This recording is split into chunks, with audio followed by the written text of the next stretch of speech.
tem informação importante que envolve Sérgio Moro. A Procuradoria Regional Eleitoral do Paraná pede a cassação e a inelegibilidade do senador Sérgio Moro sob a alegação de abuso do poder econômico durante a campanha eleitoral do ano passado. Essas ações foram propostas pelo PL e também pela Federação de Partidos, composta por PT, PV e PCdoB. O senador preferiu não comentar o assunto, mas ele emitiu uma nota em que diz: respeito, mas discordo do parecer na medida em que considerou gastos fora do Paraná e aqueles indiferentes eleitorais, segurança para não ser assassinado pelo PCC, como despesas pré-eleitorais. A boa notícia é que dos 20 milhões inventados pelo PT e os 6 milhões criados pelo Podemos, já reduzimos para 2 milhões. Seguiremos baixando ainda mais a conta no trabalho de convencimento dos juízes do TRE. A improcedência acontecerá.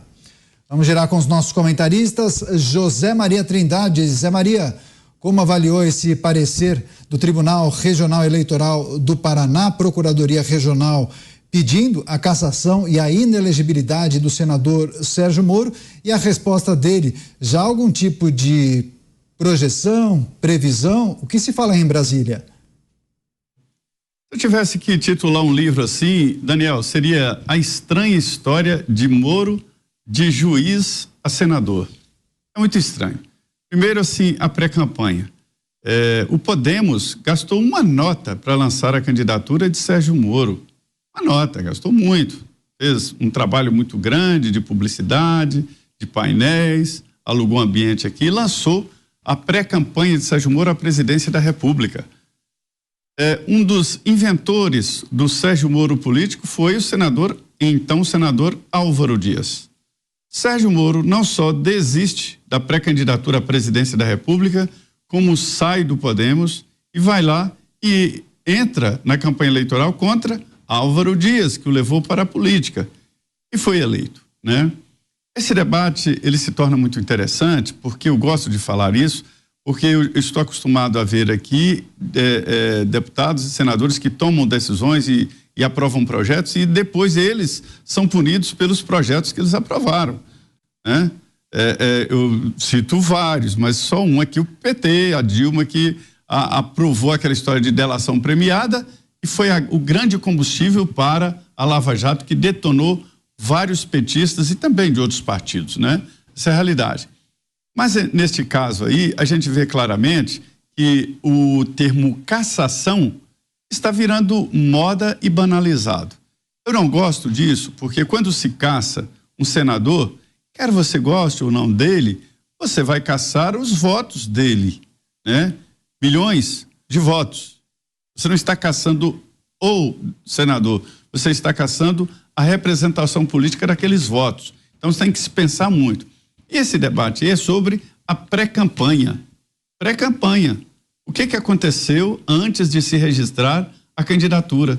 Até então a Justiça Eleitoral considerava gastos de campanha a campanha. O próprio nome diz. Não é, a lei não fala de gastos de pré-campanha e de campanha. Fala gastos de campanha política. Acontece que aí a história da incrível história de Sérgio Moro é que ele brigou com todo mundo. Todo mundo.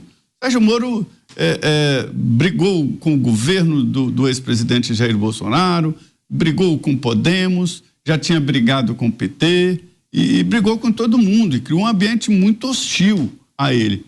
Agora, o debate é real.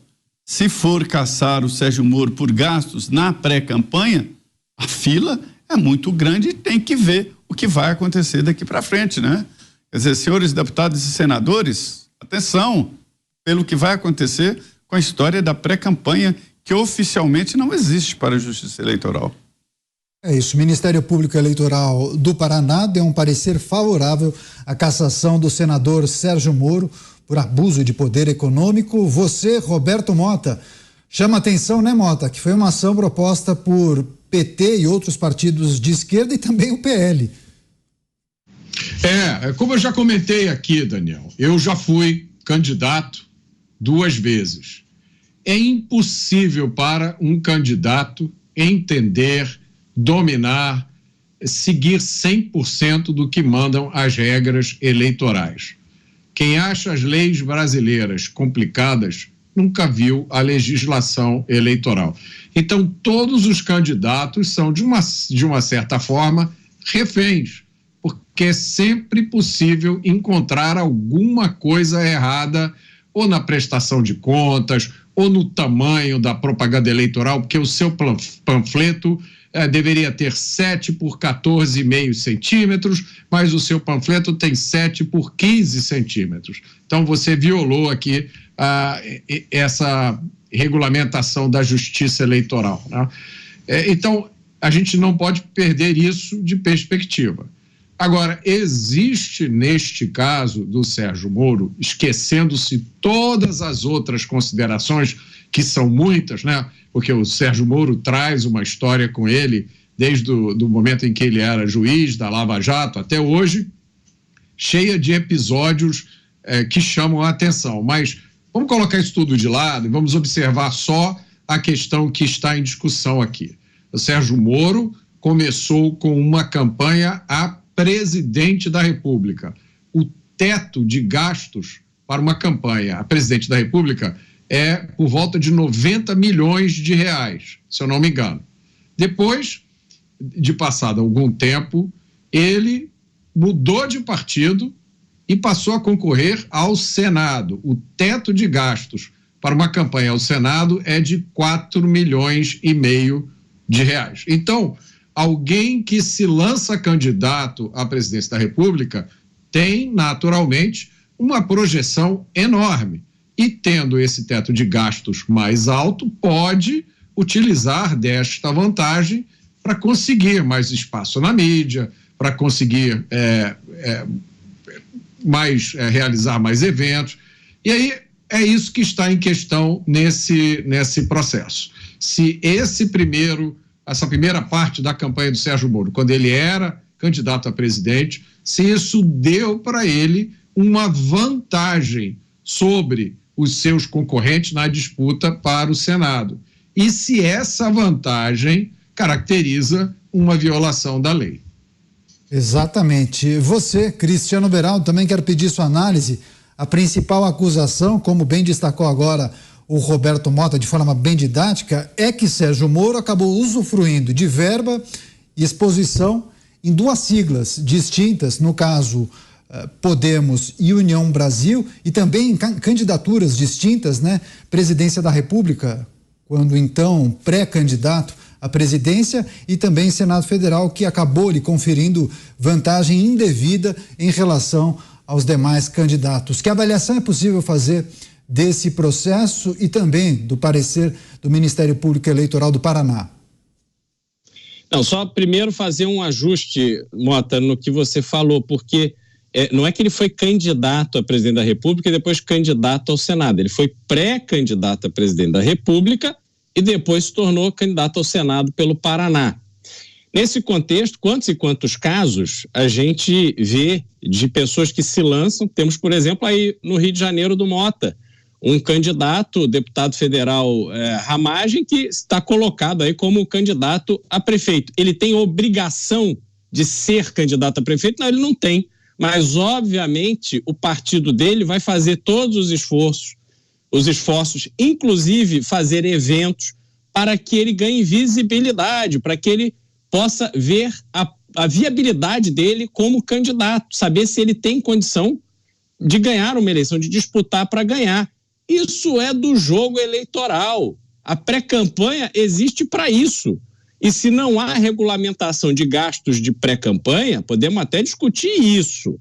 Agora, dizer que, dependendo do caso, vai se unir o gasto de pré-campanha com gás de campanha para chegar a uma conclusão se houve ou não houve abuso de poder econômico, e, de novo, o próprio Ministério Público do Paraná afastou a acusação de corrupção, afastou a acusação de arrecadação e gastos ilegais, de uso da mídia de forma indevida, enfim, ficou ali naqueles 2 milhões de reais, que era aluguel de carro, segurança e etc. E aí tem outro aspecto, isso eu não quero entrar ainda na figura de Sérgio Moro, mas só do caso, para a gente olhar o caso. Tem um outro aspecto. Quando, por exemplo, o Podemos fez o evento de filiação de Sérgio Moro quando ele voltou dos Estados Unidos, e o lançou pré-candidato à presidência da República, quem estava lá? Estava o Álvaro Dias, estavam todos ali, os caciques, a própria Renata Abreu, que é deputada, presidente do partido, estavam todos ali para tirar foto, fazer postagens em rede social, abraçar o Sérgio Moro, aparecer na foto com ele no vídeo, etc. Por quê? O interesse do Podemos, naquele momento, e estamos falando de pessoas absolutamente profissionais da política, não era o Sérgio Moro ser eleito presidente da República. Era o Sérgio Moro ajudar a formar as chapas de candidatos a deputado federal, a governador, a senador pelos estados. Isso era o interesse do partido e isto foi plenamente atendido enquanto Sérgio Moro estava dentro do Podemos. Então, dizer que tudo que foi feito, todos os gastos de eventos e tal, foi de exclusivo benefício do Sérgio Moro, isso já está errado. E aí depois você tem que ir para a campanha. Até onde eu sei, eu não sou advogado de ninguém aqui, mas lendo os documentos que me chegaram, até onde eu sei, tudo que foi gasto na campanha foi gasto de acordo com aquilo que estava na regra. A gente precisa lembrar, inclusive, que durante a campanha de Sérgio Moro ao Senado, ele teve busca e apreensão lá no comitê dele, porque tinha uma acusação de que o santinho que ele estava distribuindo tinha 1 centímetro a mais ou 1 centímetro a menos da regra. Então, assim, esse é o clima para Sérgio Moro. É uma ação que junta o PL e Sérgio Moro foi ao debate com o Jair Bolsonaro para poder fazer pressão contra o Lula no segundo turno. Ele já estava eleito, foi lá ajudar Jair Bolsonaro. PL se junta com o PT, com o PCdoB, com o PV, porque são esses partidos que se juntaram com o PL nessa ação. Uns por vingança, o outro porque o PL tinha ali o que ficou em segundo colocado, que era o Paulo Eduardo Martins, na disputa do Senado pelo Paraná. Então, no fundo, está todo mundo querendo ver o seu. E quando aproveita este clima de vingança que existe contra Sérgio Moro, mas essa vontade de ter o seu próprio candidato eleito, dá nisso. Só que isso deturpa o que é a lei, a regra eleitoral. A regra eleitoral já é confusa o suficiente para que agora a gente veja essas decisões sendo tomadas claramente, sem seguir o que está ali estabelecido de forma muito clara. Né? Quais são os benefícios efetivos? Por que o Sérgio Moro teve mais voto? Porque tinha lá, sei lá, quanto de segurança e tal. Você pode discutir se o dinheiro foi ou não foi pagar a empresa de segurança. E o próprio Ministério Público já disse que não há ali caso de desvio de dinheiro ou de corrupção. Então você pode discutir isso. O partido não devia gastar tanto, tem uma alternativa mais barata, não sei. Agora, simplesmente usar essas coisas para dizer que houve ali um benefício eleitoral, realmente me parece uma extrapolação assim, de uma grosseria que, como o Zé Maria disse, isto obrigatoriamente tem que ter repercussão em outros casos. Não pode ser só Deltan Dallagnol e Sérgio Moro, porque senão fica comprovado, declarado, demonstrado à população brasileira que a justiça se vinga de quem ela não gosta. Então nós não podemos viver nesse clima, neste ambiente. O Brasil precisa de serenidade, a gente precisa ter uma justiça que seja confiável e que tenha uma linha única e não ficar nesse vai e vem conforme o interesse do momento.